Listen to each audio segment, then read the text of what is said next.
नमस्कार दोस्तों, स्वागत है आपका मेरे चैनल कॉमिक्स लाइफ में। शुरू करते हैं अनिल मोहन जी द्वारा लिखा गया देवराज चौहान सीरीज का एक और मजेदार उपन्यास, जान के दुश्मन, पार्ट 6। रेन वाटर पाइप के सहारे सबसे पहले देवराज चौहान नीचे उतरा। उतरते ही उसने जेब में पड़ी रिवॉल्वर को थपथपाया। साथ ही उसने चारों तरफ निगाहें घुमाई। वह सब गुंडे बदमाश हथियारों को थामे अपनी जगह स्थिर थे। किसी ने भी अपनी जगह से आगे बढ़ने की कोशिश नहीं की थी। वह कई पलों तक उन्हें देखता रहा। उसे अच्छी तरह मालूम था कि यह सब लोग उसके और उसके साथियों के लिए तथा दौलत के लिए खतरनाक थे। उसने जान पर खेलकर सबके साथ वॉल्ट लूटकर दौलत हासिल की थी और यह लोग उनसे उसी दौलत को छीनने के लिए तैयार बैठे थे।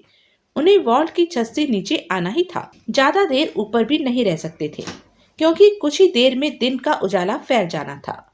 तब लोगों की निगाहों से बचकर दिन की रोशनी में निकल जाना कठिन ही साबित होता। देवराज चौहान को बाखूबी मालूम था कि यह आदमी जागीरा या जोरावर सिंह के हैं, परंतु इन दोनों में से कोई भी नजर नहीं आ रहा था। देवराज चौहान ने ऊपर देखा। उसके साथी नीचे झांक रहे थे। अंधेरे में सबके सिर ही नजर आ रहे थे। देवराज चौहान ने बाह ऊपर करके हिलाई। अगले ही पल जगमोहन नीचे आया। तत्पश्चात लूट की दौलत से भरे बड़े बड़े थैलों को रस्सी की सीढ़ी के साथ हिफाजत से बांधकर नीचे तक पहुंचाया गया। देवराज चौहान और जगमोहन ने थैलों को सीढ़ी से जुदा किया। उसी पल उन्हें करीब कुछ लोगों के खड़े होने का एहसास हुआ। दोनों फौरन सीधे हुए और पलट कर देखा। जोरावर सिंह, महेंद्र सिंह, पन्ना लाल, जागीरा और टोनी घेरा बनाकर उन्हें घेर चुके थे। सबके हाथों में रिवॉल्वरें थी। चेहरे खुशी से जगमगा रहे थे और आंखों में खतरनाक चमक विद्यमान थी। शुक्रिया देवराज चौहान, जागीरा मीठे किंतु जहर भरे स्वर में कह उठा। तुमने वास्तव में हमारे लिए बहुत मेहनत की है। ऐसा वॉर्ड लूटा जिसे कि लूटा ही नहीं जा सकता था। लूट की दौलत हमारे हवाले करने का शुक्रिया। मैं तुमसे कभी भी यह नहीं पूछूंगा कि आखिर छत से कौन सा रास्ता वॉल्ट के भीतर जाता है। हमें तो माल मिलने से मतलब था, वह मिल गया। देवराज चौहान का चेहरा क्रूरता के भावों से भर उठा। तभी नायक शंकर लाल और हुकुमचंद नीचे उतर आए। नीचे आते ही हुकुमचंद जागीरा के बगल में आ खड़ा हुआ। तूने मुझे फोन क्यों नहीं किया? जागीरा हुकुमचंद से बोला। कैसे करता, मौका ही नहीं मिला, हुकुमचंद ने फौरन जवाब दिया। जागीरा ने सिर हिलाकर देवराज चौहान की तरफ देखा। जागीरा, तुम धंधे में धोखेबाजी का इस्तेमाल कर रहे हो। कैसे, बताओ तो जरा। जागीरा व्यंग से हंसकर बोला। मैंने तुमसे 2 ताला तोड़ मांगे थे। ताला तोड़ों को देने के साथ ही तुम खुद भी मेरे पीछे लग गए कि मैं क्या कर रहा हूँ। देवराज चौहान कुर्राया। देवराज चौहान, तुमने मुझसे 2 ताला तोड़ मांगे, मैंने तुम्हें मुहैया करा दिया। उसके बाद मैं क्या करता हूँ और क्या नहीं, यह मेरा जाति मामला है। खामखा की बात का क्या फायदा?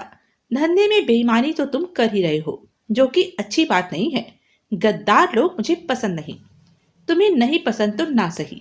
जागीरा अपने मोटे लटकते पेट पर हाथ फेरकर हंसा। लेकिन मुझे तो यह लूट की दौलत बहुत पसंद है। मुझसे दौलत छीनकर ले जाना इतना आसान नहीं। तो क्या करेगा तू? महेंद्र सिंह गुर्राया। हमें रोक सकेगा? रोक लेगा हमें। देखता नहीं कि कितने आदमी फैले हैं हमारे। 10 गार्ड और 20 से ऊपर पुलिस वालों को हम खत्म कर चुके हैं। तुम 4-5 को खत्म कर देना क्या कठिन है?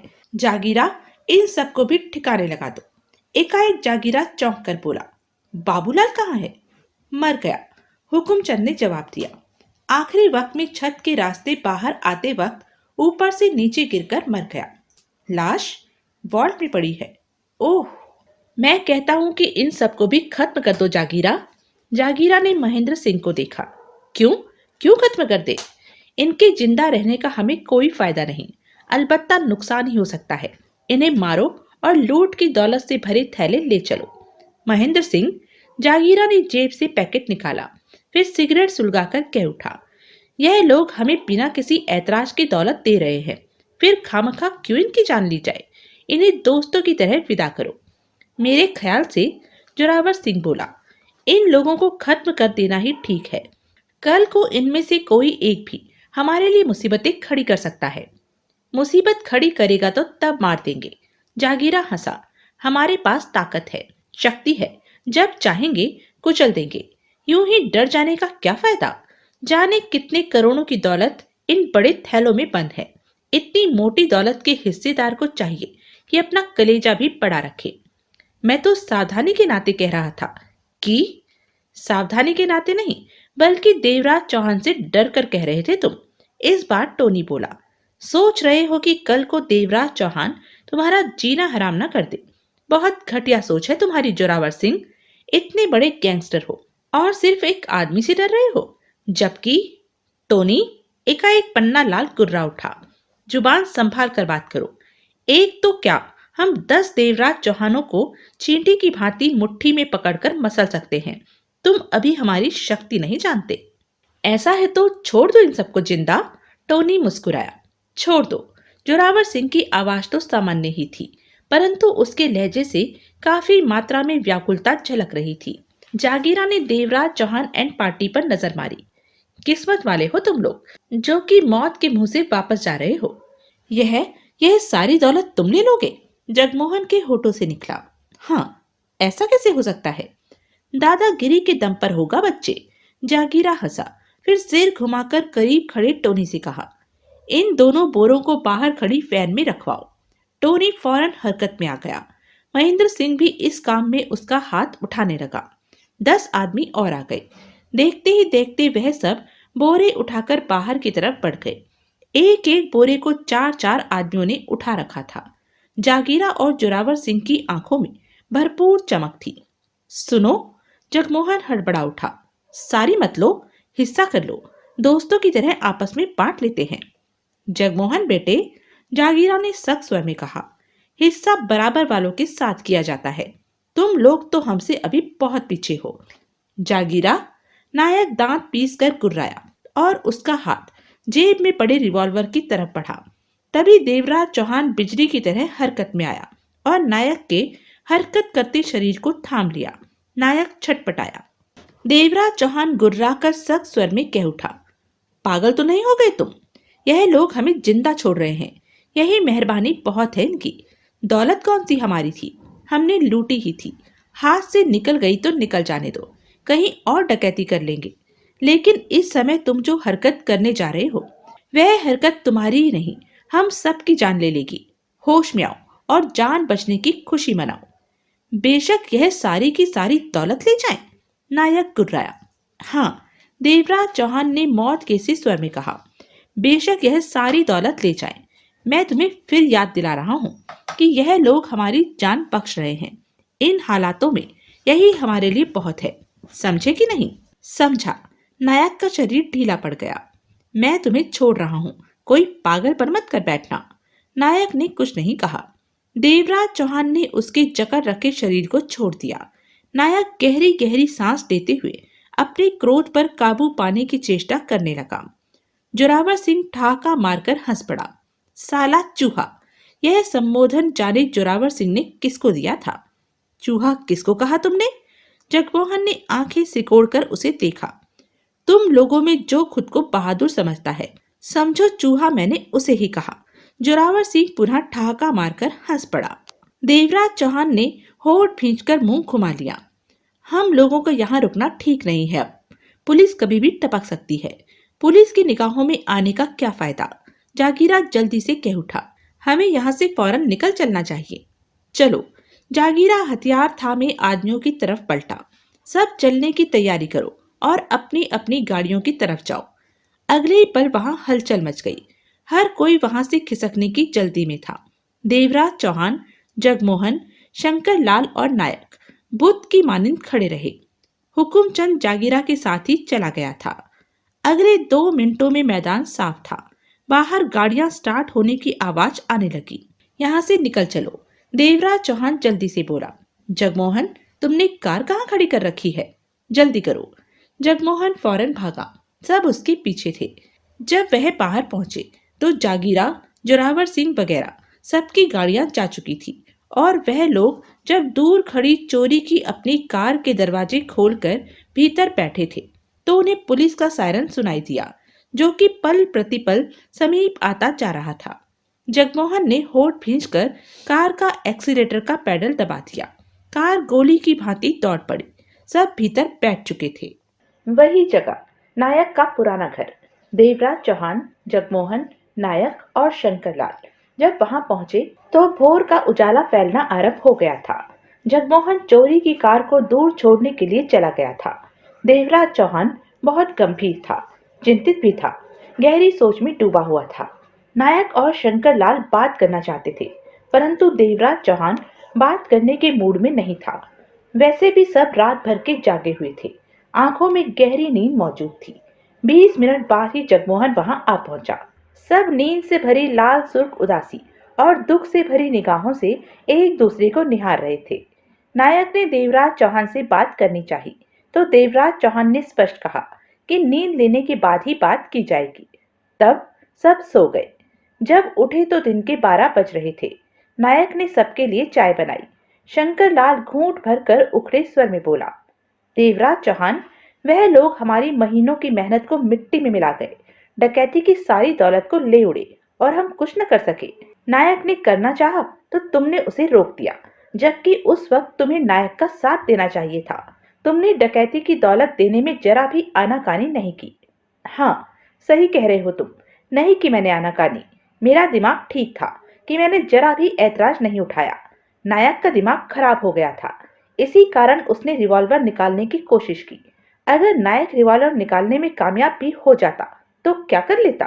कुछ भी नहीं कर सकता था। देखा नहीं था कि जागीरा और जोरावर मिलकर चल रहे थे। ढेरों आदमी थे वहां और उन लोगों ने बिना किसी हिचक के 20 पुलिस वालों और 10 गार्डों को गोलियों से भून दिया था। अगर नायक रिवॉल्वर निकाल लेता तो वह हमारी परवाह क्यों करते? उनका एक इशारा हमें गोलियों से भून देता, जबकि वह लोग हमें छोड़ने का फैसला कर चुके थे। उनके सामने हम पूरी तरह बेबस थे। हर जगह हीरो बनने की चेष्टा नहीं की जानी चाहिए। तब उनकी ताकत बहुत ही ज्यादा थी। वह हमें चींटी की तरह मसल सकते थे। देवराज चौहान के रुकते ही जगमोहन दांतों को भींचकर बोला, और अगर हम चींटी की तरह मसले जाते तो उनसे दौलत कौन वसूल करता, जिसे कि यह हमसे छीन चुके हैं? नायक और शंकर लाल ने जगमोहन को देखा। क्या मतलब? नायक के होठों से निकला। मतलब यह कि डकैती की दौलत बेशक उन्होंने हमसे छीन ली है, परंतु हम उन्हें उस दौलत को हजम नहीं करने देंगे। जरा खुलकर समझाओ कि क्या कहना चाहते हो? नायक बोला। तब उनकी चली। उन्होंने हमसे दौलत छीन ली। अब हम अपनी चलाएंगे और उनसे दौलत वापस लेकर रहेंगे। जगमोहन गुर्रा उठा। शंकर लाल और नायक की आंखें आपस में मिली। मेरी बात समझ में नहीं आई क्या? जगमोहन एक एक शब्द चबाकर कह उठा।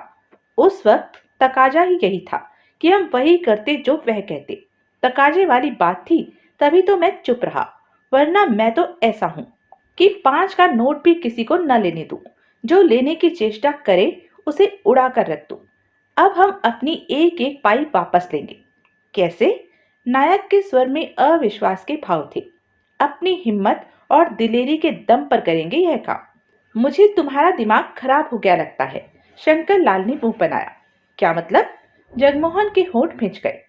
तुम्हारा मतलब है कि जागीरा, जोरावर सिंह और महेंद्र सिंह जैसे खतरनाक इंसानों से तुम करोड़ों की दौलत वसूल कर लोगे? हाँ, यही मेरा मतलब था। जगमोहन कहर भरे स्वर में कह उठा। यह असंभव है। शंकर लाल के होठों से निकला। उनके पास बहुत ताकत है, हम लोगों के पास कुछ भी नहीं। नायक हड़बड़ाया सा कह उठा। वह हमें फौरन ही भून कर रख देंगे। हम भी तो उन्हें भून सकते हैं। खामोश बैठा देवराज चौहान कह उठा। रिवॉल्वर के दम पर? शंकर लाल हैरानी से कह उठा। हाँ। देवराज चौहान के होठों पर शैतानी मुस्कुराहट नाच उठी। बकवास। नायक ने मुंह बनाया। उस वक्त तो उन्हें भूना जा सकता था, जब मैंने रिवॉल्वर निकालनी चाहिए थी, परंतु अब तो बेहद कठिन काम है यह। अब तो हमें उनकी सूरत भी देखने को नसीब नहीं होने वाली। भूल जाओ इस बात को कि अब उनका कुछ बिगाड़ा जा सकता है। दौलत को वापस पाना तो बहुत ही दूर की बात है। सब ठीक हो जाएगा। देवराज चौहान पूर्वता स्वर में कह उठा। यानी कि तुम उन लोगों से करोड़ों की दौलत वापस पालोगे? आशा तो है। मुझे तो लग रहा है दौलत हाथ से जाती देखकर तुम लोगों का दिमाग खराब हो गया है। शंकर लाल कह उठा, वरना अगर शांत दिमाग से सोचते तो तुम्हें अपनी यह सोच सिरे से ही गलत लगेगी। मुझे राय देने की कोशिश मत करो। देवराज चौहान ने सिर हिलाकर कहा, अगर तुम खतरे को देखकर इस मामले में दखल नहीं देना चाहते तो मत दो, आराम से बैठ जाओ। जब मैं उन लोगों से दौलत वसूल कर लूंगा, तुम लोगों को हिस्सा दे दूंगा। दौलत वसूल करने में थोड़ा वक्त लगेगा। चंद क्षणों के लिए खामोशी छा गई। नायक और शंकर लाल एक दूसरे को विचार भरी निगाहों से देखने लगे। देवराज चौहान, फिर नायक ने ही खामोशी को भंग किया। मैं यह तो नहीं कहता कि तुम लोग जो कुछ करने जा रहे हो ठीक करने जा रहे हो। यह भी नहीं कह सकता कि गलत करने जा रहे हो, क्योंकि करोड़ों की मोटी दौलत आसानी से छोड़ी भी नहीं जा सकती। तुमने कहा कि दौलत को वापस प्राप्त करके तुम हमें हिस्सा दोगे, तो यह गलत बात है कि हम हाथ पर हाथ धरे बैठे रहें। दौलत को वापस हासिल करने की जंग में तुम्हारा बराबर का साथ दूंगा। जो होगा देखा जाएगा। कहने के साथ ही नायक ने प्रश्न भरी निगाहों से शंकर लाल को देखा। जब हमने सब काम एक साथ ही किए हैं, तो इस काम में पीछे कैसे हट सकता हूँ? शंकर लाल बोल पड़ा, इस लड़ाई में मैं भी तुम लोगों के साथ हूँ, परंतु इतना जरूर कहूंगा कि जागीरा, जोरावर सिंह, महेंद्र सिंह बड़े मगरमच्छ हैं। इन लोगों से टक्कर लेना इतना आसान नहीं जितना कि सोचा जा रहा है। देवराज चौहान के जबाड़े सख्ती के साथ भिंचते चले गए। हमसे ली दौलत तो हमें वापस मिलनी ही चाहिए। देवराज चौहान दरिंदगी भरे स्वर में कह उठा, अगर उन लोगों ने हमें दौलत नहीं दी तो उनकी जान तो हम हर हाल में लेकर ही रहेंगे। मुझसे माल छीनकर उसे हजम करना इतना आसान नहीं जितना कि उन लोगों ने सोच रखा है। यह उनकी पहली और आखिरी गलती थी कि मुझे या हमें जिंदा छोड़ दिया। देवराज चौहान के चेहरे पर से अथाह भयानकता के भाव झलकने लगे थे। कोई कुछ न बोला। सबके चेहरों पर कठोर भाव नाचने लगे थे। देवराज चौहान उठा, नहा धोकर तैयार हुआ और बाहर निकल गया। देवराज चौहान जब वापस पहुंचा तो शाम के 8 बज रहे थे। तुम कहाँ चले गए थे? नायक ने उसे देखते ही पूछा। देवराज चौहान बैठा और फिर सिगरेट सुलगाकर बोला, कुछ मालूम करने गया था। क्या? जगमोहन ने उसे देखा। जागीरा के साथी के बारे में मालूम करने गया था। टोनी नाम है उसका। साथ ही जागीरा जोरावर सिंह के ठिकानों की जानकारी इकट्ठी करने गया था कि उनका कौन सा ठिकाना कहाँ पर है। यानी उन सब लोगों के बारे में ऐसी कोई जानकारी नहीं है जो मुझे न मालूम हो। सब गंभीर निगाहों से देवराज चौहान को देखे जा रहे थे। शंकर लाल, देवराज चौहान ने उसे देखा। डकैती में हमारा स्लीपिंग पार्टनर भी था, जिसने तुम्हें रिमोट कंट्रोल दिया, डकैती की योजना बताई। वह कहाँ है? हम उसके ठिकाने पर नहीं पहुंचे, तो उसे यहाँ आ जाना चाहिए था। शंकर लाल कुछ नहीं बोला। जवाब तो दो शंकर लाल। देवराज चौहान पुनः बोला। वह नहीं पहुंचा तो शायद उसे मालूम हो गया कि लूट की सारी दौलत जागीरा और जोरावर सिंह ने हथिया ली है। इसलिए हमसे मुलाकात करने का उसे अब कोई फायदा नजर नहीं आ रहा होगा। वह है कौन? अब तो बताने में कोई ऐतराज नहीं। देवराज चौहान ने उसकी आंखों में झांका। क्या नाम है उसका शंकर लाल? शंकर लाल ने बेचैनी से पहलू बदला, सूखे होठों पर जीभ फेरी, परंतु बोला कुछ भी नहीं। एक टक देवराज चौहान को देखता रहा। देवराज चौहान के होठों पर मुस्कान उभरी, परंतु उसने दोबारा नहीं पूछा कि डकैती का अज्ञात पार्टनर कौन है। अब क्या करना है, कैसे करना है? जगमोहन ने पूछा। इस बारे में सोचकर बताऊंगा। तुम लोगों को सिर खपाने की आवश्यकता नहीं। अब काम मुझ पर छोड़ दो। देवराज चौहान बोला। खूबसूरत टेबल पर शराब की 3 बोतलें खुली पड़ी थी। 4 गिलासों में विस्की भरी पड़ी थी, जिन्हें वह चारों बारी बारी उठाकर घूंट भर रहे थे, हंस रहे थे। उनके चेहरों से जाहिर हो रहा था कि वह लोग गहरी नींद लेकर उठे हैं। वह चारों और कोई नहीं, जागीरा, जोरावर सिंह, महेंद्र सिंह और टोनी थे। विस्की से जीत का जश्न मना रहे थे। करोड़ों की दौलत से भरे बड़े बड़े बोरे उनके बगल में ही पड़े थे। बारी बारी हंसते खेलते उनके हाथ बोरों को छू रहे थे। बेचारे देवराज चौहान और उसके साथी। महेंद्र सिंह ठहाका लगाकर हंसा। बहुत बुरी हुई उनके साथ। कितनी मेहनत की उन्होंने और सारा माल ले उड़े। अब तो वह सब अपना माथा पीट रहे होंगे। वह तो अब आत्महत्या करने को तैयार होंगे। जागीरा ने भी ठहाका लगाया। बहुत देर हो रही है, हमें माल का बंटवारा कर लेना चाहिए। जोरावर सिंह ने अपनी हंसी रोकते हुए जागीरा से कहा। जागीरा ने कंधों को हिलाकर मुस्कुराहट भरे स्वर में कहा, कर लो, मैं कब इनकार कर रहा हूँ। तभी टोनी उठा और एक बोरे को उसने कमरे के बीचों बीच खींच लिया और बोरा खोलने लगा। ऐसा करते समय उत्तेजना से उसके हाथ कांप रहे थे। तभी जोरावर सिंह ने महेंद्र सिंह से कहा, उसकी हेल्प करो। महेंद्र सिंह कुर्सी से उठा और टोनी की सहायता करने लगा। बोरे का मुंह खोलकर उन्होंने बोरे में मौजूद सारा माल फर्श पर उलट दिया। सबकी हैरत से भरी आंखें माल पर स्थिर होकर रह गई। फर्श पर असंख्य नोटों की गड्डियां, कभी न नजर आने वाले अमूल्य नगण्य हीरे पन्नों जवाहरातों का ढेर, जिनकी कीमत ही करोड़ों रुपए थी। ढेर सारा सोना। उस सारे सामान ने कमरे के बीचों बीच का हिस्सा घेर लिया था। फटी फटी आंखों से वह सब अथाह दौलत को देखे जा रहे थे। जागीरा की हाँफती आवाज सुनकर सब ख्यालों से बाहर निकले। काम शुरू करो, जल्दी से माल का बंटवारा करो। महेंद्र, जोरावर सिंह बोला, बंटवारा होना है और यहाँ हीरे पन्नों और जवाहरातों का ढेर लगा हुआ है, करोड़ों के होंगे। इनका बंटवारा कैसे होगा? हाँ, टोनी बोला, इनकी कीमत आंकने वाला कोई होना चाहिए। मैं? महेंद्र सिंह जोश भरे स्वर में कह उठा, लाला सुखीराम को लेकर आता हूँ। इन चीजों का वह बहुत बड़ा पारखी है। विश्वासी है वह? जागीरा ने उसे देखा। विश्वासी ही है, मुंह नहीं फाड़ेगा, फाड़ेगा तो मरेगा। एकाएक महेंद्र सिंह ने दरिंदगी भरे स्वर में कहा, मैं अभी उसे लेकर आता हूँ। कहने के साथ ही वह तेज तेज कदम उठाता हुआ बाहर निकलता चला गया। सब फर्श पर लगे दौलत के ढेर को लालच भरी निगाहों से देखते रहे। आखिरकार जागीरा बोला, जोरावर, यह कितने का माल होगा? जोरावर सिंह ने थूक निकली, फिर धीमे स्वर में बोला, 5-10 करोड़ का होता तो मैं अटकल लगा ही देता। यह करोड़ों का है। लाला सुखीराम ही आकर इनकी कीमत का अंदाजा बता पाएगा। करीब 1 घंटे बाद महेंद्र सिंह लाला सुखीराम के साथ वहां पहुंचा तो उनमें हलचल मच उठी। इतना माल देखकर लाला सुखीराम का दिल जोरों से धड़कने लगा। वह स्पष्ट समझ गया कि इन लोगों ने कहीं डकैती मारी है, परंतु वह समझदार था। कहीं भी डकैती मारी हो, उसे क्या? इस समय तो उसे अपनी जान के लाले पड़े हुए थे। इनका काम करके चुपचाप यहाँ से चले जाना ही उसकी बेहतरी में था। लाला सुखीराम के कहने पर टोनी और महेंद्र सिंह ने उस बड़े ढेर में से हीरे जवाहरातों और पन्नों का अलग ढेर बनाया, नोटों की गड्डियां अलग की और सोने का ढेर अलग। सारे माल का बंटवारा करने में उन लोगों को 6 घंटे लगे। 7वें घंटे वह लोग फारिग हुए। लाला सुखीराम को सुख शांति से विदा करके भेजा। कुल माल 80 करोड़ के करीब था। करीब 20-20 करोड़ सबके पल्ले आया। महेंद्र सिंह लाला सुखीराम को बाहर तक छोड़ने गया तो वापसी पर उसके साथ वानखेड़े थे। इंस्पेक्टर पवन कुमार वानखेड़े, जिसकी कमर पर महेंद्र सिंह ने अपना रिवॉल्वर लगा रखा था। उसे देखकर सब चौंके। यह तुम्हें कहाँ मिला? जोरावर सिंह के होठों से निकला।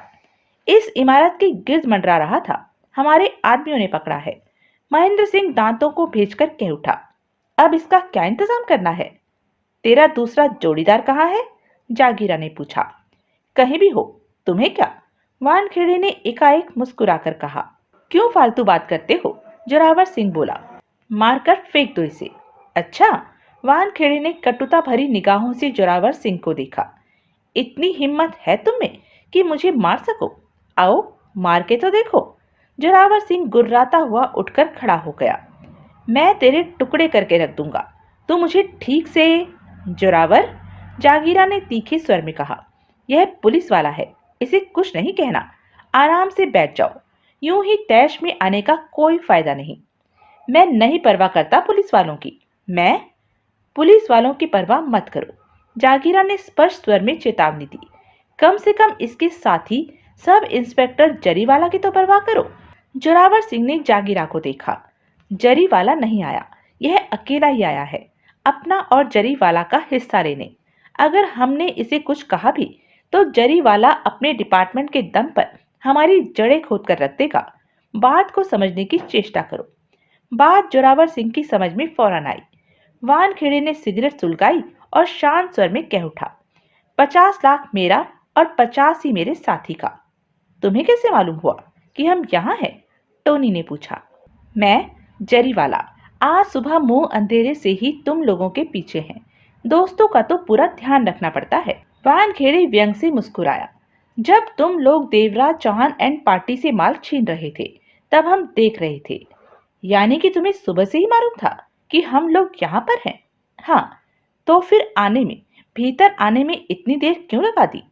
आप सब लोगों को मैं और जरीवाला कब्र में दफन करने का इंतजाम कर रहे थे। अगर आप लोग हमसे हेरा फेरी करते हैं तो, जैसे कि जोरावर सिंह ने अभी करने की चेष्टा की थी, अगर मुझे कुछ हो गया तो जरीवाला आप सबको कब्रों में धकेल कर ऊपर से मिट्टी डाल देगा। ऐसी स्थिति में उसे कैसे क्या करना है, बस यही समझाने में मुझे वक्त लग गया, वरना मैं तो कब का आ गया होता। जागीरा बरबस मुस्कुराया, फिर कह उठा, चिंता मत करो, मेरे होते हुए तुमसे कोई हेरा फेरी नहीं होगी। वानखेड़े ने कपड़ों में छिपा रखा प्लास्टिक का बड़ा थैला निकाला और टेबल पर रख दिया। यह क्या है? महेंद्र सिंह ने आंखें सिकोड़ी। इस थैले में मेरा और मेरे साथी का, यानी कि 1 करोड़ की रकम डालो और मुझे बाहर तक छोड़ कर आओ। जल्दी करो, मेरे पास वक्त कम है। जरीवाला बेसब्री से मेरा इंतजार कर रहा होगा। साथ ही वक्त का हिसाब लगाते हुए सोच रहा होगा कि वानखेड़े नहीं आया तो सरकारी मशीन को ही आप लोगों के खिलाफ किस तरह चलाना है, क्योंकि आप लोगों ने वॉल्ट की पहरेदारी में 20 पुलिस वालों की हत्या की है। जागीरा ने शांत भाव से महेंद्र सिंह और टोनी को देखा। इस थैले में 1 करोड़ रुपया डाल दो। आधे घंटे में ही वानखेड़े 1 करोड़ की दौलत से भरे थैले के साथ वहां से बाहर था। कुछ दूर जरीवाला जीप में बैठा इंतजार कर रहा था। वानखेड़े ने थैला आगे ही रखा और उछलकर भीतर बैठा। खिसक ले पुत्र। जरीवाला ने सूखे होठों पर जीप फेर कर जीप स्टार्ट की। थैले में माल है? जीप आगे बढ़ाते हुए जरीवाला ने भूखे स्वर में पूछा। हाँ, पूरे 1 करोड़ का। 50 तेरा, 50 मेरा। आराम से दे दिया? आराम से ही समझो, वानखेड़े ने गहरी सांस लेकर कहा। टोनी अपना हिस्सा लेकर घर पहुंचा तो रात बीतने को जा रही थी। 20 करोड़ के माल से भरा थैला उसने किचन की शेल्फ के नीचे रखा और दरवाजे खिड़कियां अच्छी तरह बंद करके सो गया। फिर 4 घंटे के बाद नींद से उठा और चाय बनाकर घूंट भरने लगा। साथ में सोचता भी जा रहा था कि क्या करे। मन में 20 करोड़ की प्राप्ति की अथाह खुशी भी थी और इतनी ज्यादा दौलत आ जाने के कारण दिल में भय भी भरा हुआ था। कुछ ही देर में उसने फैसला कर लिया। देवराज चौहान का खतरा सिर पर था। देवराज चौहान जैसी शख्सियत आसानी से नहीं टल सकती थी। इतनी बड़ी दौलत कोई उससे छीन कर ले जाए और वह आराम से बैठ जाए, ऐसा मुमकिन नहीं था। देवराज चौहान अवश्य उन्हें तलाश करेगा और हर हाल में तलाश कर भी लेगा। तब तब बड़ा खतरनाक मंजर होगा। इसमें कोई शक नहीं कि वह खुद भी बहुत दिलेर आदमी है। हमेशा खतरों से खेलता रहा है, परंतु बखूबी जानता था कि देवराज चौहान जैसी हस्ती से टकराना उसके वश में नहीं था। इन सब बातों के साथ यह बात भी थी कि इस समय उसके पास 20 करोड़ जैसी मोटी दौलत थी। इतनी बड़ी दौलत को पाने के बाद वह हाथ से नहीं जाने देना चाहता था। जबकि देवराज चौहान ने उसे ढूंढ लिया तो दौलत हाथ से गई ही गई। टोनी सोचता रहा। काफी सोच विचार के बाद उसने फैसला किया कि समझदारी इसी में है कि 20 करोड़ की दौलत के साथ खामोशी से भी फौरन इस शहर से निकल जाए। देवराज चौहान के सामने आने से पहले ही खिसक ले। अगर देवराज चौहान ने उसे ढूंढ निकाला तो तब हालात उसके हक में न होंगे। उस स्थिति में 2 काम उसे एक साथ करने पड़ेंगे। एक तो अपनी जान बचानी पड़ेगी और दूसरे 20 करोड़ को भी बचाना पड़ेगा। मुनासिब ढंग से दोनों काम एक साथ नहीं हो सकेंगे। सिर्फ एक ही काम हो सकेगा, अपनी जान बचाने का। दौलत को, खास तौर से 20 करोड़ जैसी मोटी भारी दौलत को लिए कहां भागता फिरेगा। टोनी ने चाय का प्याला समाप्त करके रखा और सिगरेट सुलगाने के पश्चात पहलू बदला। शहर छोड़ने के ख्याल से ही उसके दिमाग में एनी आई। एनी खूबसूरत और समझदार लड़की थी। उसके साथ हमेशा ही उसकी अच्छी पटती रही है। बतौर साथी वह बुरी नहीं रहेगी, अच्छी बीवी भी बन सकती है। उसके साथ तमाम उम्र आसानी से डाइजेस्ट कर सकती हैं। क्या एनी को साथ ले चलना ठीक होगा? अंत में उसने यही फैसला किया कि एनी उसके साथ जाएगी। अपनी जगह से उठकर वह फोन के करीब पहुंचा और नंबर डायल करने लगा। कुछ ही क्षणों उपरांत दूसरी तरफ घंटी बजने लगी। आधे मिनट घंटी बजती रही, परंतु किसी ने भी रिसीवर नहीं उठाया। वह समझ गया कि एनी कहीं बाहर गई हुई है। वॉल्ट में जाने का तो सवाल ही नहीं पैदा होता था। वह जानता था कि कल जब डकैती के पश्चात वॉल्ट खुला था तो वहां वॉल्ट लूट जाने को लेकर बहुत ही तगड़ा हंगामा मचा था। सारे शहर की पुलिस वहीं इकट्ठी हो गई लगती थी। बाबूलाल की लाश देखकर पुलिस वाले खुश हो गए थे कि इस लाश के दम पर वह वॉल्ट लुटेरों तक पहुंच जाएंगे। परंतु हुआ उनसे कुछ भी नहीं था। वह यह भी नहीं जान सके थे कि वॉल्ट लूटने वाले कहां से भीतर आए थे। इतना अवश्य सोचने लगते कि वह अवश्य कहीं ऊपर से गिरा है, तभी उसके शरीर की यह हालत हुई है। परंतु जब ऊपर देखते तो सिर्फ छत ही नजर आती और वह चकराकर रह जाते। यानी कि वॉल्ट डकैती को लेकर वह किसी नतीजे पर नहीं पहुंच सके थे।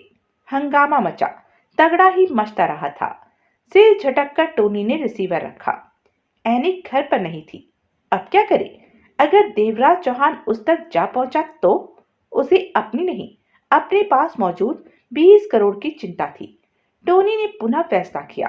दूसरे कमरे में जाकर एनी के फ्लैट की चाबी उठाई। चाबी जेब में डालने के पश्चात उसने खिड़की खोली और बाहर झांका। सब ठीक था। उसे किसी प्रकार का कोई खतरा नजर न आया। जेब में मौजूद रिवॉल्वर को उसने टटोला। फिर किचन में जाकर 20 करोड़ का थैला, जो कि बोरे के बराबर था, उठा लाया।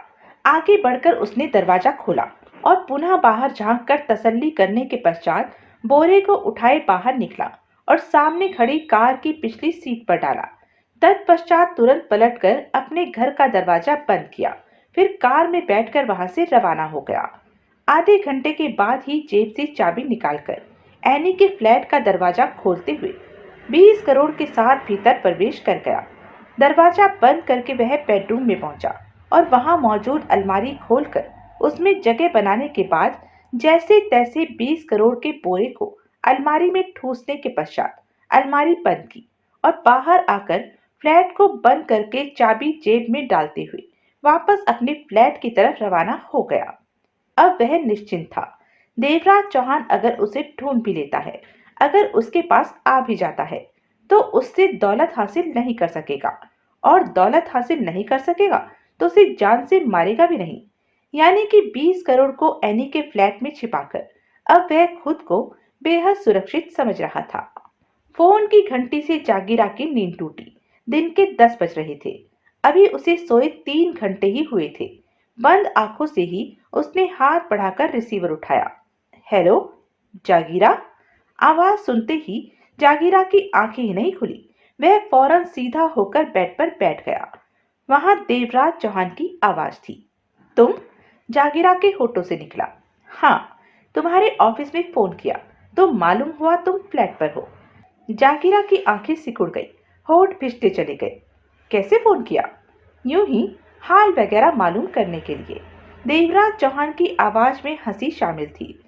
सोचा कहीं आशा से ज्यादा मोटी रकम पाकर तुम्हारा दिल फेल न हो गया हो। लेकिन तुम तो ठीक लग रहे हो। मेरा दिल बहुत मजबूत है देवराज चौहान। छोटी छोटी बातों में उसे झटका नहीं लगता। तुम अपनी कहो, ठीक तो हो ना? उसकी बात पर ध्यान न देकर देवराज चौहान पुनः बोला। कितना माल था कुल मिलाकर? 80 करोड़ का। फिर तो अच्छा खासा हिस्सा पल्ले आया होगा। देवराज चौहान की आवाज में हंसी शामिल थी। माल संभाल कर रख लिया ना? इन बातों की जानकारी रखना तुम्हारा काम नहीं। कोई और बात? मैं सोच रहा था। क्या? यही कि अगर तुम जिंदा न रहे तो दौलत तुम्हारे किस काम की? जागीरा के होठ और भी सख्ती के साथ भिंचते चले गए। धमकी का इस्तेमाल कर रहे हो देवराज चौहान? नहीं, मैं तो प्रश्न कर रहा था कि तुम जिंदा न रहे तो तुम्हारे पीछे दौलत किसके पल्ले आएगी? तुम्हारे लिए तो सब कुछ बेकार ही रहा। एकाएक जागीरा खिलखिलाकर हंसा। तुम्हें किसने कह दिया कि मैं जिंदा नहीं रहूंगा? यूं ही अंदेशा तो है ना मेरे मन में। तुम्हें कभी भी कुछ भी नहीं हो सकता है। मुझे पूरा विश्वास है कि तुम्हारा एक्सीडेंट नहीं होगा। तुम्हें छुरी नहीं लगेगी, कोई ट्रक तुम्हारे ऊपर से नहीं गुजरेगा, तुम्हारे गोली लगेगी, वह भी देवराज चौहान की, शायद निशाना भी ना चूके। जागीरा के चेहरे पर एकाएक व्याकुलता के भाव आ गए। तुम होश में तो हो? पूरा होश में हूं। मुझे गोली मारोगे? हाँ, तुम्हें गोली मारूंगा। अब जरा यह भी बता दो जागीरा कि गोली से कैसे अपनी हिफाजत कर लोगे। दूर से चलाई गई गोली से बच पाना आसान काम नहीं। और फिर क्या मालूम मैं तुम्हारे ऑफिस में घुसकर गोली मारता हूँ या फ्लैट में, उस वक्त जब तुम बाथरूम में नहाने की तैयारी कर रहे होंगे। जागीरा के होठों से कोई शब्द न निकला, अलबत्ता चेहरे की बेचैनी में और भी बढ़ोतरी हो गई। होंठ तो पहले से ही चिपके पड़े थे। कई पलों की खामोशी के बाद जागीरा ने ही मुंह खोला। तुम तुम मेरे आदमियों की गोली से मरोगे देवराज चौहान। तुम्हारी गोली से क्यों नहीं? उसके कानों में देवराज चौहान के हंसने की आवाज पड़ी। मैं खुद नहीं मारता किसी को, ऐसा काम मेरे आदमी ही करते हैं। वैसे जब तुम मेरे सामने आ ही जाओगे तो तब मैं ही तुम्हें गोली से मार दूंगा। अच्छा सोच लेते हो। देवराज चौहान पुनः हंसा। वैसे एक गलती तो मुझसे हो ही गई देवराज चौहान। मुझे जिंदा छोड़कर? देवराज चौहान ने कटुता भरे स्वर में कहा। हाँ, उससे भी बड़ी एक गलती कर चुके हो। कैसी? मेरे मामले में दखल देकर। देवराज चौहान की आवाज में दरिंदगी का पुट आ गया। मुझे धोखा देकर, मेरी पीठ पर धोखे की छुरी से वार करके। उस समय तुम अपनी जीत के नशे में चूर थे। आने वाले वक्त के बारे में तुमने सोचा ही नहीं था। अब सोच लो, मौत का वक्त तुम्हारे सिर पर मंडरा रहा है। बकवास मत करो। जागीरा एकाएक गुर्रा उठा। यह सोचो कि तुम कल हमसे बहुत ही सस्ते में छूटे हो। मेरे सामने शेर बनने की कोशिश मत करो। तुम अभी मेरी ताकत नहीं जानते। मैं बहुत कुछ कर तुम क्या कुछ और कहां तक कर सकते हो वह मैं देख ही चुका हूं। इससे ज्यादा नहीं कर सकते तुम। वैसे भी मेरे करने की बारी है। देवराज चौहान का स्वर दरिंदगी वाला ही था। झुक जाओ तो जान बच सकती है। क्या मतलब? दौलत मेरे हवाले कर दो। पागल हो गए हो तुम? दौलत वापस करने वाली चीज नहीं होती, और जान भी ऐसी चीज है जो चली जाने के बाद वापस नहीं आती। देवराज चौहान ने सख्त स्वर में कहा। तुम उसी स्थिति में बच सकते हो जबकि लूट की डकैती की सारी दौलत मेरे हवाले कर दो। अब मुझे पूरा विश्वास हो गया है कि तुम वास्तव में पागल हो गए हो, जो कटोरा हाथ में लिए इस तरह दौलत मांगते फिर रहे हो। कटोरा नहीं जागीरा, रिवॉल्वर। रिवॉल्वर मेरे हाथ में है। तो अपने सिर से लगाकर खोपड़ी फोड़ो, ट्रिगर दबाओ। इसका मतलब है तुमने मरने की सोच ही लिया है। यह तो आने वाला वक्त ही बताएगा। मैं फिर कहता हूँ जागीरा, अपनी जान बचानी है तो मुझसे छीनी दौलत मेरे हवाले कर दो। किसी भ्रम में मत रहना कि तुम बच जाओगे। मैं तुम्हें फूटी कौड़ी नहीं देने वाला। तेरे जैसे तो 36 को मैं मारकर गंदे नालों में फेंक चुका हूँ। जागीरा, देवराज चौहान के स्वर में मौत की झलक नाच उठी थी। अब के बाद अपनी मौत का इंतजार करना शुरू कर दे, समझा? देवराज चौहान कहता है तुझे कि तू बहुत जल्द मरने वाला है। यह धमकी नहीं, ठोस हकीकत है। जो दौलत तूने मुझसे छीनी है उसकी एक पाई भी तू अपने पर नहीं खर्च कर सकेगा। इसके साथ ही देवराज चौहान ने लाइन काट दी। जागीरा कुछ न समझने वाले भाव में कई पलों तक रिसीवर पकड़े खड़ा रहा। फिर जल्दी से रिसीवर रखा और आगे बढ़कर फ्लैट के सारे खिड़की दरवाजों को चेक किया, उन्हें ठीक से बंद किया। तत्पश्चात कमर पर हाथ बांधे होठ भींचे व्याकुलता से कमरे में चहलकदमी करने लगा। देवराज चौहान ने स्पष्ट उसे जान से मारने की धमकी दी थी। कोई और होता तो वह परवाह न करता, बल्कि हंसता, परंतु वह देवराज चौहान था, खतरनाक वहशी इंसान। जागीरा के पास देवराज चौहान के बारे में पूरा रिकॉर्ड था कि यह जो करने की सोच लेता था वह करके ही रहता था। और अब देवराज ने उसे मारने की ठान ली थी, और यह बात उसे कह भी दी थी। यानी कि खतरा था, जान का खतरा था। उसकी जिंदगी का नाजुक मोड़ था। देवराज चौहान घात लगाकर कभी भी उसकी जान ले सकता था, क्योंकि उसने देवराज चौहान की दौलत छीन ली थी। जागीरा को अपने पर क्रोध आने लगा कि कल ही उसने क्यों नहीं देवराज चौहान की हत्या कर दी। जोरावर सिंह तो कह भी रहा था कि इन सबको खत्म कर दो, परंतु उसने ही मना कर दिया था। उसकी बेअक्ली के कारण ही अब सिर पर मौत आ खड़ी हुई थी। अब क्या किया जाए? चिंतित सा जागीरा टहलता हुआ मौत के जाल से निकलने की सोचने लगा। देवराज चौहान ठीक कहता था कि कब तक वह अपनी हिफाजत कर सकेगा। रिवॉल्वर से निकली गोली से तो हिफाजत की ही नहीं जा सकती। जाने कब कहां से गोली आए और खोपड़ी की हड्डियों में फंस जाए, और फिर शिकारी देवराज चौहान जैसा इंसान हो तो मौत का अंदेशा बढ़ ही जाता है। जागीरा किसी फैसले पर नहीं पहुंच पाया तो सिगरेट सुलगाकर वह फोन के करीब पहुंचा और टोनी का नंबर डायल करने लगा। और फिर यह टोनी से बात कर रहा था। क्या कर रहे हो? जागीरा ने पूछा। कुछ नहीं। माल ठिकाने लगा दिया ना? माल मेरे घर पर ही है, ठिकाने कहाँ पर लगाना है? मेरी मानो तो माल कहीं और रख दो, घर पर मत रखो। क्यों? देवराज चौहान हमारे पीछे बुरी तरह से पड़ चुका है। अच्छा? टोनी की आवाज में चौंकाहट थी। वह कैसे? जवाब में जागीरा ने सारी बात बता दी। तो उसने तुम्हें मारने की धमकी दी है? टोनी की आवाज आई। वह मेरा ही नहीं, हर उस इंसान की जान का दुश्मन है जो उस वक्त साथ थे। तुम भी थे, जोरावर महेंद्र भी था। वह हाथ धोकर हमारे पीछे पड़ेगा। अगर दौलत ना मिली उसे तो हमारी जान लेने का अभियान छेड़ देगा। अभी तक तो मेरे पास वह नहीं आया। नहीं आया तो आ जाएगा। मुझे समझ नहीं आता कि मैं अब क्या करूं। मैं कहूं? हाँ, कहो। जागीरा ने बेसब्री से कहा। दौलत समेटो और फटाफट इस शहर को हमेशा के लिए नमस्ते कर दो। ऐसा संभव नहीं। जागीरा ने होठ खींचे। क्यों? जमा जमाया धंधा कैसे छोड़ सकता हूँ? धंधे को सिर में मारना है क्या? 20 करोड़ फ्री का हाथ लग गया है, और तुम्हें क्या चाहिए? टोनी ने झल्लाकर कहा। अगर तुम्हारे में इतनी भी काबिलियत नहीं कि माल की रक्षा कर सको, अपनी जान बचा सको, तो तुम्हारे लिए कोई भी कुछ भी नहीं कर सकता। सॉरी। कोई और रास्ता बताओ देवराज चौहान से बचने का। मैंने जो बताना था बता दिया। फालतू बातों के लिए मेरे पास वक्त नहीं। टोनी बेसब्र स्वर में बोला।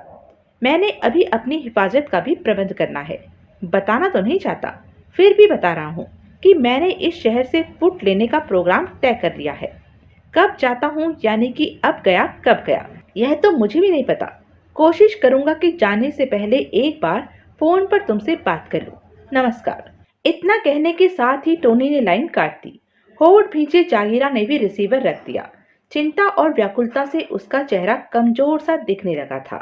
इतना तो उसने सोच ही लिया था कि चाहे जो भी हो, फूटी कौड़ी भी वह देवराज चौहान के हवाले नहीं करेगा। आगे बढ़कर उसने ड्रॉर खोला और रिवॉल्वर निकालकर चैम्बर खोलते हुए उसमें भरी गोलियां पैक करने लगा। ऐसा करते समय उसके होठ भीग चुके थे, चेहरे पर दृढ़ता के भाव उभरने लगे थे। एनी सोमवार वहां पहुंची तो कोहराम मचा हुआ था। हर तरफ शोर शराबा था। सारा वॉल्ट पुलिस ने घेरे में ले रखा था। तब उसे मालूम हुआ कि वॉल्ट लुट गया है। सुनकर उसे हैरानी हुई कि असंभव बात संभव हो गई है। वह स्तब्ध सी रह गई। 2 घंटे तक वहां रही। अन्य स्टाफ भी वहीं था। वॉल्ट के मालिक राजकिशोर कालिया का लुटा पुटा चेहरा कभी कभार नजर आ जाता था। अपनी जरूरत वहां महसूस न करके एनी वहां से रुखसत हुई। मन में एक ही बात घूम रही थी कि अगर वॉल्ट लूटा गया है तो टोनी ने इस काम में क्या किया। उसका इरादा दौलत को उड़ा लेने का था। टोनी ने तो यहाँ तक कहा था कि अपना सामान तैयार रखे, उसके साथ इस शहर से भाग जाने के लिए। परंतु एनी दुविधा में थी। मौज मस्ती के लिए उसने टोनी के साथ दोस्ती बना रखी थी, दिल से उसे कभी न चाहा था।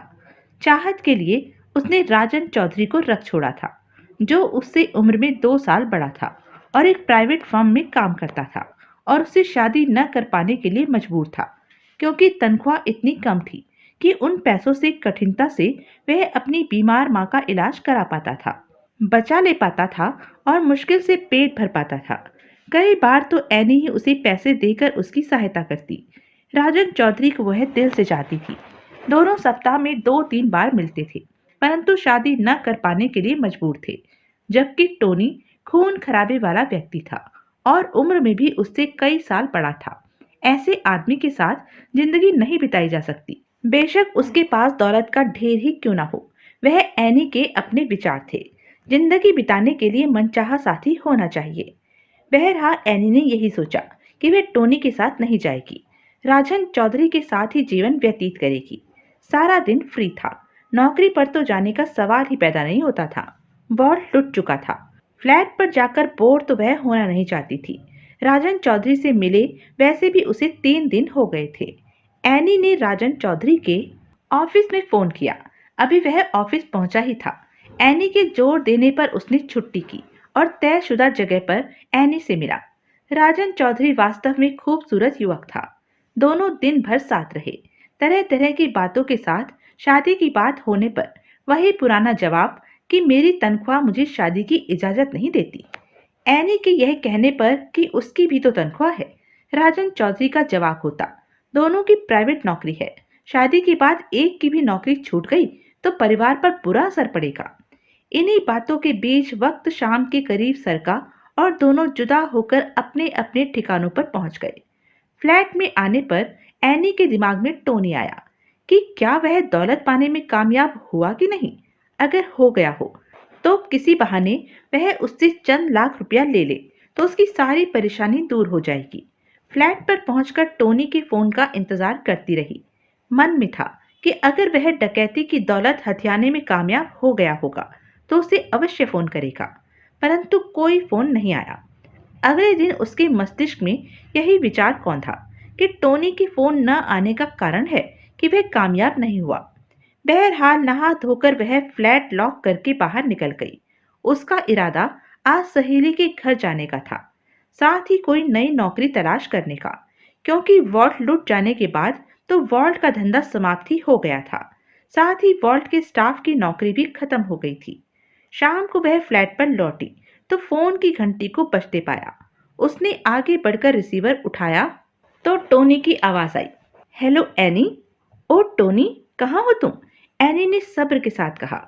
मैं तो यही हूँ, दिन में तुम्हें फोन भी किया था, कहाँ चली गई थी? वॉल्ट तो समझो अब हमेशा के लिए बंद हो गया। मैं सहेली के यहाँ चली। दोपहर में मैं तुम्हारे फ्लैट पर भी आया था। उसकी बात काटकर टोनी कह उठा था, तुम तैयार हो ना मेरे साथ चलने को? पहले बताओ क्या हुआ, कामयाबी हाथ लगी कि नहीं? लगी भी और नहीं भी। 80 करोड़ की डकैती थी। 20 करोड़ मेरे पल्ले आया है। मुझे तसल्ली है, 20 करोड़ मेरे लिए काफी है। My goodness, 20 crore! एनी के होठों से निकला। हाँ, इतनी मोटी दौलत हम दोनों की है। टोनी के स्वर में प्रसन्नता भरी पड़ी थी। जानती हो इतनी मोटी दौलत मैंने कहाँ रख छोड़ी है? कहाँ? तुम्हारे बेडरूम में मौजूद अलमारी में। क्या? एनी हैरानी से उछल पड़ी। हाँ, मुझे डर था कि कहीं कोई मुझसे दौलत छीन न ले, इसलिए दोपहर में मैं तुम्हारे फ्लैट पर आया और 20 करोड़ के मीडियम साइज के बोरे को किसी तरह तुम्हारी अलमारी में ठूंस दिया।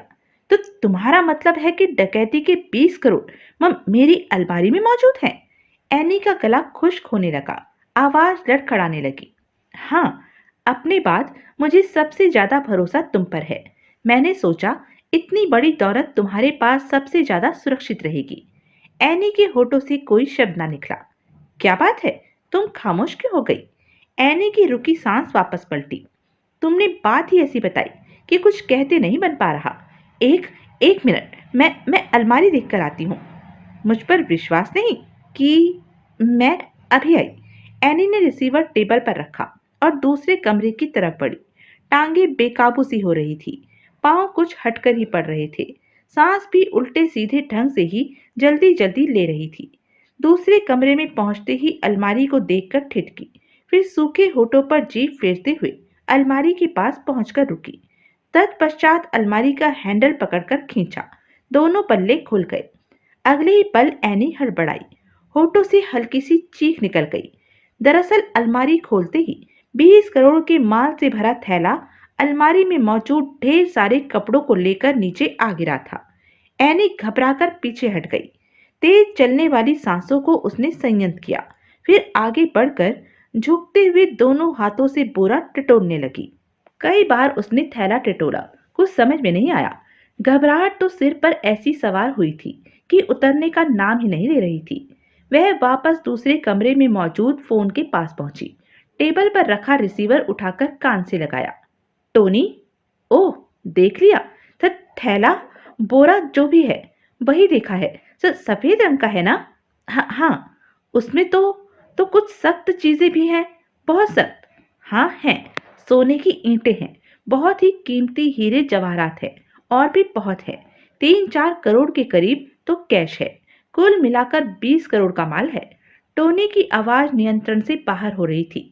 तुम तुम ध्यान रखना बोरे का, समझी कि नहीं? समझी। अब तुमने अपने कपड़े वगैरह जो भी लेने हो ले लो। हम आज रात ही 20 करोड़ के साथ इस शहर को हमेशा हमेशा के लिए छोड़ देंगे। बाकी की सारी जिंदगी हमारी चैन से बीतेगी, मैं और तुम। एनी का दिमाग कुछ ज्यादा ही तेज गति से चल रहा था। तुम मेरा कितना ख्याल रखते हो टोनी? टोनी ने गहरी सांस ली। मैं तुमसे प्यार करता हूँ एनी। मैं भी। लेकिन लेकिन क्या? आज रात हम नहीं जा पाएंगे। ओह! टोनी के होठों से गहरी सांस निकली। मैं समझा। जाने तुम क्या कहने जा रही हो। तो आज रात क्यों नहीं? कल दिन में मुझे बहुत जरूरी काम है। कल रात चलेंगे। ठीक है, कोई बात नहीं। एक दिन में क्या फर्क पड़ता है? और सुनो, तुम मुझे फोन मत करना। कल शाम मैं ही तुम्हें फोन करूंगा। यानी कि तुम किसी हालत में मुझे फोन नहीं करोगी। जब भी करूंगा मैं ही तुम्हें फोन करूंगा। ऐसा क्यों? हमने देवराज चौहान से दौलत छीनी है। हो सकता है वह मुझे तलाश करता हुआ मुझ तक पहुंच जाए, तो उससे पीछा छुड़वाने में वक्त लग सकता है। इस बीच अगर तुम्हारा फोन आ गया तो वह समझ जाएगा कि लूट का माल मैंने तुम्हारे पास रख छोड़ा है। फिर वह किसी प्रकार तुम्हें भी तलाश कर लेगा। ठीक है, तुम चिंता मत करो। मैं फोन नहीं करूंगी, तुम ही करना। ओके। कल रात चलने के लिए तैयार रहना। मैं तैयार रहूंगी। तुम किसी भी वक्त आ जाना। विदाई शब्दों के साथ टोनी ने लाइन काट दी थी। एनी ने भी रिसीवर रखा और कुर्सी पर बैठते हुए दोनों हाथों से मुंह ढांप लिया। करीब 3 मिनट के बाद चेहरे से उसने हाथ हटाए। जो सोचना था वह उसने सोच लिया था। कुर्सी से उठकर वह दूसरे कमरे में पहुंची। बंधी रस्सी को किचन से चाकू को लाकर काटा। फिर जब बोरे का मुंह खोलकर भीतर झांका तो हक्की बक्की रह गई। बोरा आधा भरा हुआ था। उसमें मौजूद नोटों की गड्डियां, हीरे जवाहरात और सोने की छोटी छोटी ईंटें स्पष्ट चमक रही थी। एनी ने बोरे का मुंह छोड़ दिया और खुश्क हो रहे गले को थूक से तर किया। कई पलों तक वह बोरे को देखती रही। फिर मजबूत इरादे के साथ पलटी और अपना पर्स उठाकर बाहर निकलकर दरवाजा लॉक करने के बाद तेज तेज कदमों से आगे बढ़ गई। एनी तुम? थपथपाहट सुनकर राजन चौधरी ने जब दरवाजा खोला तो सामने एनी को देखकर वह चौंका। इस वक्त उसका आना वास्तव में उसे हैरान कर देने के लिए काफी था। क्या कर रहे हो? एनी चमकपूर्ण निगाहों से उसे देख रही थी। कुछ नहीं, माँ के साथ बैठा था। एनी भीतर आई। राजन चौधरी की माँ से मिली। उसका हाल चाल पूछा। एनी महीने में 1-2 बार राजन चौधरी की माँ का हाल वगैरह पूछने अक्सर आया करती थी। एक ही कमरा था राजन चौधरी के पास, वह भी किराए पर ले रखा था। एनी उसे बाहर लाकर बोली, राजन, तुम मुझे अपनी बनाना चाहते हो ना? यह तुम क्या कह रही हो? वह हैरानी से बोला, क्या यही पूछने आई हो? नहीं, यह बात तो मैंने बात को तय बिठाने के लिए कही है। एनी गंभीर स्वर में कह रही थी। राजन, सारी उम्र तुम कमाते रहोगे और तुम्हारे खर्च पूरे नहीं होंगे। तुम्हारी माँ का इलाज पूरा नहीं होगा और वह मर जाएगी। बिना दौलत के हम शादी भी नहीं कर सकेंगे। तुम कुंवारे रह जाओगे और बिना वजह के मैं भी भटकती जाऊंगी। कुछ ऐसा ही हमारा अंत होगा। राजन चौधरी ने गहरी निगाहों से उसे देखा। बात क्या है एनी? तुम कहना क्या चाहती हो? साफ साफ कह दो। तुम्हारे सामने राजन खड़ा है, तुम्हारा अपना राजन। राजन, मेरे फ्लैट पर 20 करोड़ रुपया मौजूद है। क्या? राजन आंखें फाड़कर उसे देखने लगा। 20 करोड़? लेकिन आया कहां से? यह बात तो मैं तुम्हें कभी भी नहीं बता सकूंगी। बस इतना समझ लो कि यह वॉल्ट डकैती का माल है और इत्तेफाक से ही मेरे फ्लैट पर पहुंच गया। कल रात तक यह मेरे ही फ्लैट पर रहेगा। अगर तुम तैयार हो और चाहो तो यह 20 करोड़ हमारा बन सकता है। कैसे? राजन चौधरी की आवाज लड़खड़ा उठी। अभी, आज रात दौलत के साथ हम यह शहर हमेशा हमेशा के लिए छोड़ देंगे। अगर तुम मेरी बात मानो तो सही, नहीं तो इसे हमारी आखिरी मुलाकात मान लेना। एनी, एकाएक राजन चौधरी मुस्कुराया। तुमने यह कैसे सोच लिया कि मैं तुम्हारी बात इनकार कर दूंगा? तुम और साथ में इतनी बड़ी रकम, कोई बेवकूफ ही होगा जो इस बात को नहीं मानेगा। यानी कि तुम तैयार हो? हाँ, लेकिन चलना कैसे है? तुम माँ को लेकर रात के 12:30 बजे तक बस अड्डे पर पहुंच जाना। मैं तुम्हें वहीं मिलूंगी। बस अड्डे पर जो भी, जहाँ की भी, यानी कि किसी भी शहर को जाने वाली बस तैयार होगी, हम उसी में सवार हो जाएंगे। ठीक? ठीक है। रात 12:30 बजे पक्का? पक्का। राजन चौधरी अपनी बूढ़ी और बीमार माँ को लेकर 11 बजे ही बस अड्डे पहुंच गया था। हैरान परेशान सी माँ ने 1000 बार पूछा कि कहाँ जा रहा है उसे लेकर।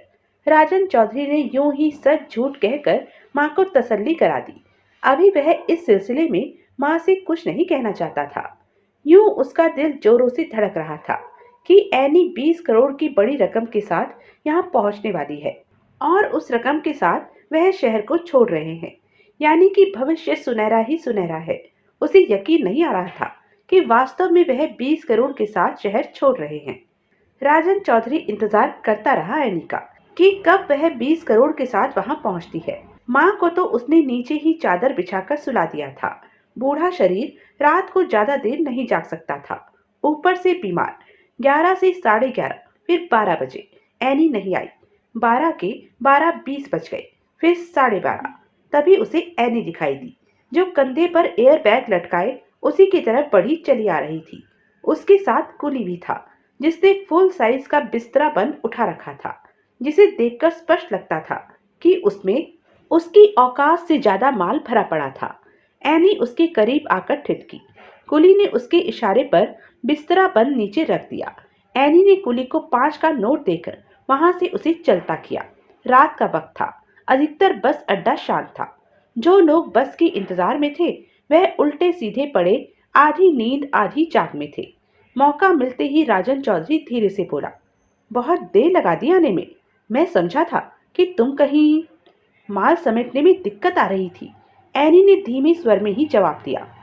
बिस्तरा बंद में है? हाँ। पूरा आ गया था? किसी तरह पूरा घुसेड़ा है, आ ही नहीं रहा था साला। बिस्तरा बंद में पतले से कपड़े के बीच थैले को किसी तरह लपेटकर मैंने अकेले ही बांधा है। शुक्र करो कि पड़ोसी से फुल साइज का बिस्तरा बंद मिल गया, नहीं तो माल समेट कर लाने में दिक्कत ही दिक्कत थी। एनी ने गहरी सांस लेकर कहा, अब तुमने किसी बस के बारे में मालूम किया? कहाँ किया? मैं तो तुम्हारे इंतजार में ही मरा जा रहा था। ठीक है, तुम माँ को उठाओ, तब तक मैं बस का पता करके आती हूँ। राजन चौधरी के सिर हिलाने पर एनी पुनः बोली, बिस्तरा बंद का ध्यान रखना। उसी का तो ध्यान है अब। एनी तेज तेज कदम उठाती हुई आगे की ओर बढ़ गई। 1 घंटे के बाद ही राजन चौधरी, माँ और any super deluxe video coach में बैठे थे।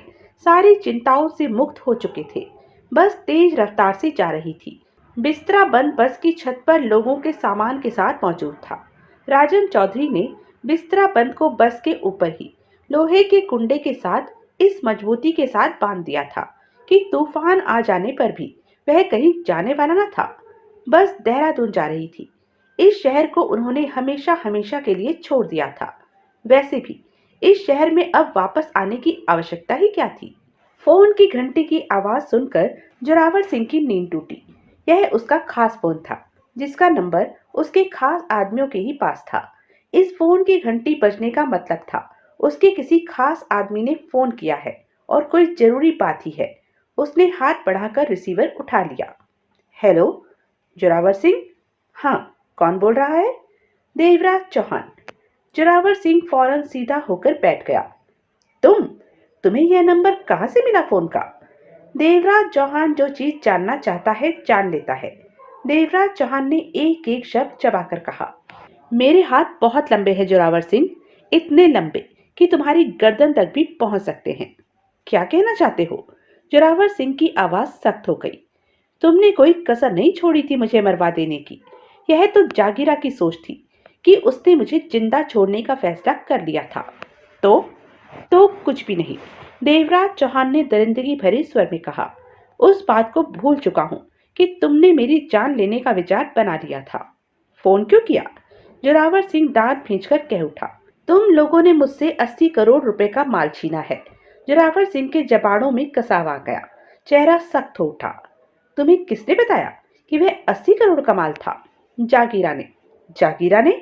हाँ, मैंने उसे फोन किया था, तब बताया उसने। देवराज चौहान की आवाज में गुर्राहट भरती जा रही थी। 80 करोड़ की रकम बहुत ही बड़ी होती है जोरावर सिंह, जिसे कभी भी भूला नहीं जा सकता। मैं तो एक पल के लिए भी नहीं भूल पाया। मेरा वह 80 करोड़ वापस दे दे जोरावर सिंह। अगर जिंदा रहना चाहता है तो तुझे मेरा माल वापस देना ही होगा, नहीं तो मैं तुम दोनों भाइयों का शरीर गोलियों से छलनी करके रख दूंगा। क्या बकवास कर रहे हो? क्या कभी दौलत भी लेने के बाद दी जाती है, वह भी 80 करोड़ जैसी दौलत? जोरावर सिंह भड़क उठा। जोरावर सिंह, अगर जान ही न रही, तुम ही न रहे, तो दौलत तुम्हारे किस काम की? जिंदगी के आगे दौलत महत्व नहीं रखती। तुम तो समझदार हो, मेरी बात को आसानी से समझ सकते हो कि मैं क्या कहना चाहता हूँ। तो तुम मुझे धमकी दे रहे हो? स्पष्ट समझा रहा हूँ, मेरा माल मेरे हवाले कर दो, नहीं तो बहुत ही जल्द मरोगे। देवराज चौहान ने एक एक शब्द चबाकर खतरनाक लहजे में कहा। वह माल तुम्हारा नहीं था, डकैती का था। डकैती तो मैंने ही की थी। बाहर निकला तो तुम लोगों ने घेर लिया, समझे? वह मेरा ही माल था, जो तुम लोगों ने मिलकर छीन लिया था, उसे ही वापस मांग रहा हूँ। देवराज चौहान, मुझे तो लगता है तुम्हारा दिमाग खराब हो गया है। अच्छा, कैसे? देवराज चौहान ने पूर्वता लहजे में कहा। मुझे अच्छी तरह जानते हो, फिर भी मुझे धमकी दे रहे हो, जोरावर सिंह ने कटुता भरे लहजे में कहा। मेरे पास आदमियों की फौज है, तुम किसी भी कीमत पर मेरा मुकाबला नहीं कर सकते। क्यों अपनी जान के दुश्मन बन रहे हो? भूल में हो जोरावर सिंह, देवराज चौहान ने क्रूरता भरे स्वर में कहा। तुम्हारे आदमी मेरा कुछ नहीं बिगाड़ सकते, और ना ही वह तुम्हारी हिफाजत कर सकते हैं।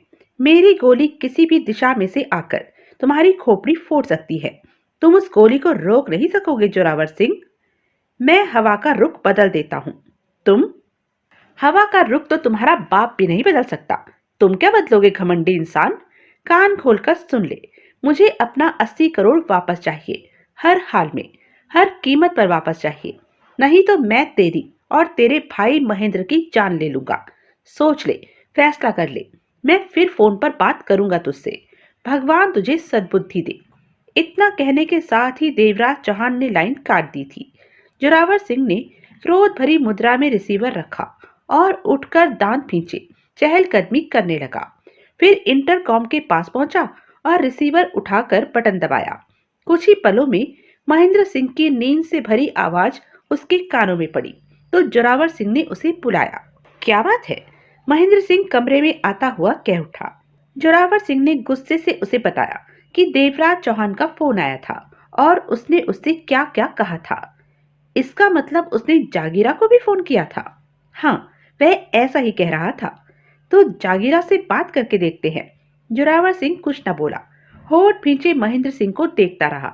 महेंद्र सिंह ने आगे बढ़कर जागीरा को उसके फ्लैट पर फोन किया। कुछ ही पलों उपरांत वो जागीरा से बात कर रहा था। मैं महेंद्र सिंह बोल रहा हूँ जागीरा। तू इतनी रात को फोन कैसे किया? जागीरा की आवाज में हैरानी भर आई थी। बात ही कुछ ऐसी हो गई कि तुम्हें खबर देना जरूरी हो गया था। कुछ देर पहले ही देवराज चौहान का फोन आया था।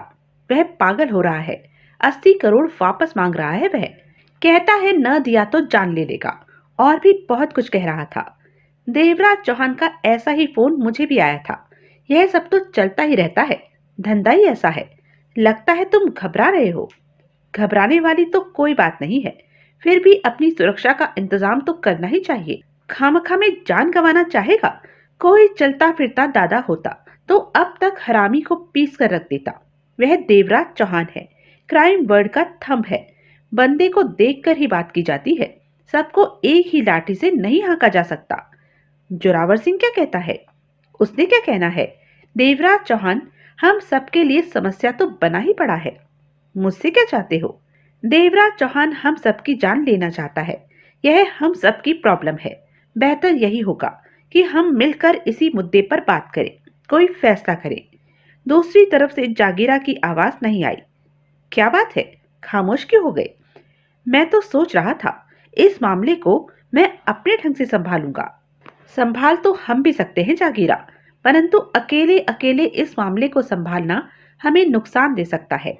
अगर हम इकट्ठे होकर काम करेंगे तो हमारी ताकत बहुत ही ज्यादा होगी।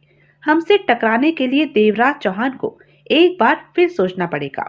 अकेले होंगे तो वह हमें निशाना बनाता चला जाएगा। कह तो तुम ठीक रहे हो, जागीरा ने फौरन कहा। मेरे ख्याल में कल सुबह हम मिलकर बैठे और बात करें। देवराज चौहान ने क्या कहकर फोन रखा था? यही कि वह फिर फोन करेगा, तब तक हम सोच लें। साले को मैं बताऊंगा कि सोचना किसे कहते हैं। जागीरा के होठों से गुर्राहट भरी आवाज निकली।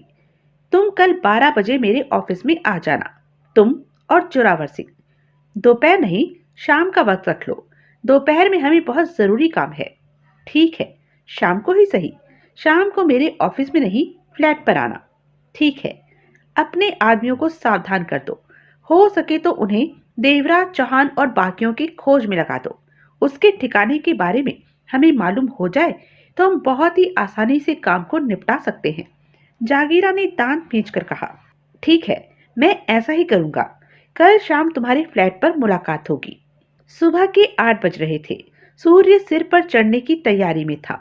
गंदी सी जगह पर मौजूद घटिया से मकान में हुकुमचंद सोकर उठने के बाद सिगरेट सुलगाकर सोच भरी मुद्रा में अधलेटा सा कश ले रहा था कि दरवाजे पर थपथपाहट हुई।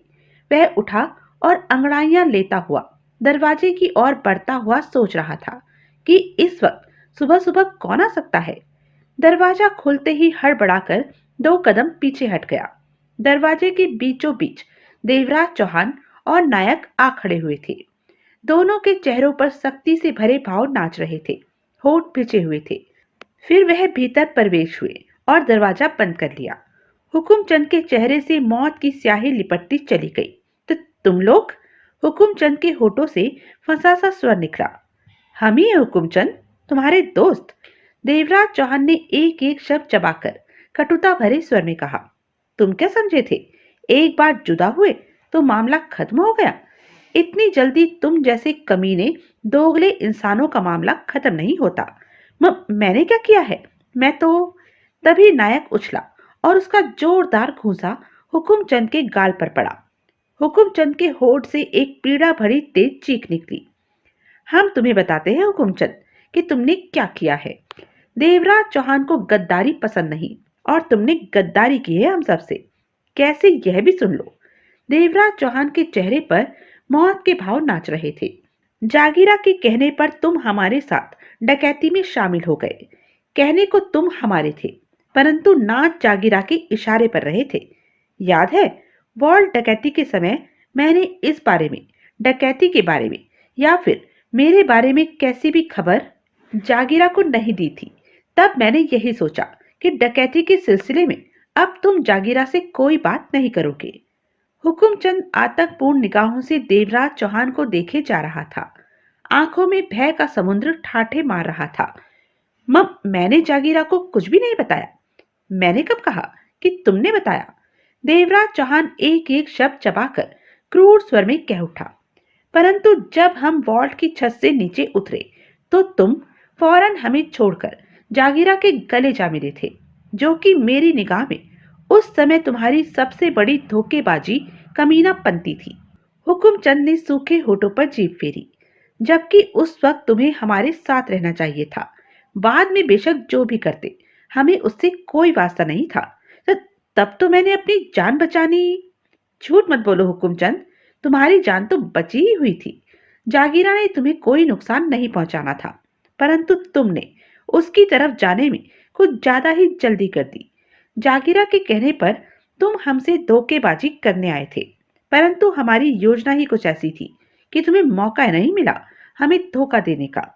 जवाब में हुकुमचंद के होठ हिलकर रह गए। साला कुत्ता! नायक दांत भींचकर बड़बड़ा उठा। देवराज चौहान ने सिगरेट सुलगाई और लंबा कश लिया। हुकुमचंद, आखिरी बार जागीरा से तू कब मिला था? कल शाम को। हुकुमचंद का चेहरा पीला पड़ा हुआ था। क्या बात हुई? तो कुछ खास नहीं। डकैती की दौलत मालूम है कितनी थी? इतना ही मालूम हुआ है कि 50 करोड़ से ऊपर थी। ठीक तरह से कितनी थी यह मुझे नहीं मालूम। हुकुमचंद धीमे स्वर में बोला। अब तक क्या किया उन लोगों ने दौलत का? हिस्से कर लिए। हिस्से? देवराज चौहान की आवाज में खूंखारता भर आई। कितने हिस्से हुए उस दौलत के और किस किस को कितना मिला? तो 4 हिस्से हुए। हुकुमचंद का भय अब कुछ कम होता जा रहा था। सबको बराबर मिला, किसी को भी कम नहीं मिला। जागीरा, टोनी, जोरावर सिंह और महेंद्र सिंह। देवराज चौहान ने नायक को देखा। कब हुए थे इससे? पीछे से पीछे वाली रात माल का बंटवारा होता रहा, यानी कि डकैती से आगे वाली सोमवार की रात को। हाँ, तुझे कितना मिला? हुकुमचंद ने सख्ती से होठ भींच ली। मैंने पूछा है कि तुझे कितना मिला, देवराज चौहान ने सख्त स्वर में कहा। वह हरामजादा मुझे देगा ही क्या? हुकुमचंद गुर्रा उठा। क्या मतलब? उसने तो मेरी हालत दूध में पड़ी मक्खी से भी बुरी की है, हुकुमचंद सुलगते स्वर में कह उठा। 50 करोड़ से ऊपर का माल था। साफ तौर पर उसने मुझे बताया ही नहीं कि कितने का माल है। कल शाम को अचानक ही उसने मुझे बताया कि माल का बंटवारा हो गया है और ₹1,00,000 मुझे थमा दिया। बहुत खूब, देवराज चौहान कड़वी हंसी हंसा। बहती करोड़ की रकम में से उसने सिर्फ तुम्हें ₹1,00,000 ही दिया। लानत है तुम पर। जो 80 करोड़, वह 80 करोड़ की रकम थी। हुकुमचंद का मुंह खुला सा रह गया। तुम झूठ बोल रहे हो। तुमसे झूठ बोलने से मुझे क्या फायदा होगा? वैसे भी तुम खुद कहते हो कि जागीरा ने ही तुम्हें बताया कि 50 करोड़ के ऊपर की रकम थी, तो 50 करोड़ के ऊपर भी रकम 80 करोड़ क्यों नहीं हो सकती? हुकुमचंद भिजे होठों से देवराज चौहान को देखता रहा। क्या अब भी तुम जागीरा के वफादार हो? वफादार? हुकुमचंद ने क्रूर भाव से देवराज चौहान को देखा। कल शाम लाख लेने के बाद मैं फैसला कर चुका हूं कि अब मुझे जागीरा से कोई रिश्तेदारी नहीं रखनी है। मैं खुद ही इतना सक्षम हूं कि अपना काम चला सकूं। आज के बाद जागीरा के लिए मेरे दरवाजे बंद हो चुके हैं। वह बुलाएगा तो भी मैं जाने वाला नहीं। देवराज चौहान के होठों पर अजीब सी मुस्कान बिखर गई। ठीक है, अब मेरी सबसे खास बात का जवाब दो। क्या? तुम जागीरा के खास आदमी हो। तुम्हें तो मालूम ही होगा कि वह अपनी दौलत कहाँ रखता है। मुझे वह ठिकाना जानना है। क्यों? हुकुमचंद के चेहरे पर एकाएक हैरानी सी उभर आई। 80 करोड़ की दौलत के 4 हिस्से हुए हैं, यानी कि 20 करोड़ जागीरा के पल्ले आया है। मुझे यह 80 करोड़ वापस हासिल करना है, बेशक वह 20-20 करोड़ की ही किस्त में क्यों ना हो। यह असंभव है। क्यों? एक तो वह जागीरा है, उसकी अपनी ताकत है। फिर वह आसान काम नहीं कि कोई उसकी दौलत को ले उड़े। उसकी ताकत को तुमने कम आंका है। मुझे उसकी ताकत का पूरा अंदाजा है। तुम मेरी बात का जवाब दो। अफसोस तो इस बात का है कि मैं वास्तव में नहीं जानता कि जागीरा अपनी जमा पूंजी कहाँ रखता है। ऐसी बात वह किसी को क्यों बताएगा? टोनी जानता है? कह नहीं सकता, हुकुमचंद ने विचारपूर्ण स्वर में कहा। अगर टोनी ने अपने तौर पर कभी यह बात जानने की कोशिश की हो तो शायद वह जानता हो। कोई भी नहीं जानता होगा। देवराज चौहान ने सोच भरी मुद्रा में सिर हिलाया। वैसे जाति तौर पर तुम्हारा क्या ख्याल है कि उसने माल कहाँ रखा होगा? हुकुमचंद कुछ पल सोचता रहा, फिर बोला। 3 जगह हो सकती है। एक उसका फ्लैट, दूसरा उसका वह ठिकाना जहां उसने ऑफिस बना रखा है, तीसरी कोई भी जगह हो सकती है जिसके बारे में अंदाजा लगाना कठिन ही है। बैंक लॉकर तो होगा नहीं। कोई खास ही जगह होनी चाहिए जहां वह दौलत रखता होगा। देवराज चौहान के चेहरे पर सोच के भाव नाचने लगे। तो यह थी अब तक की कहानी।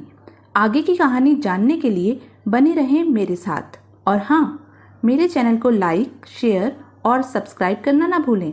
और कमेंट करके ज़रूर बताएं कि यह वीडियो आपको कैसा लगा। धन्यवाद।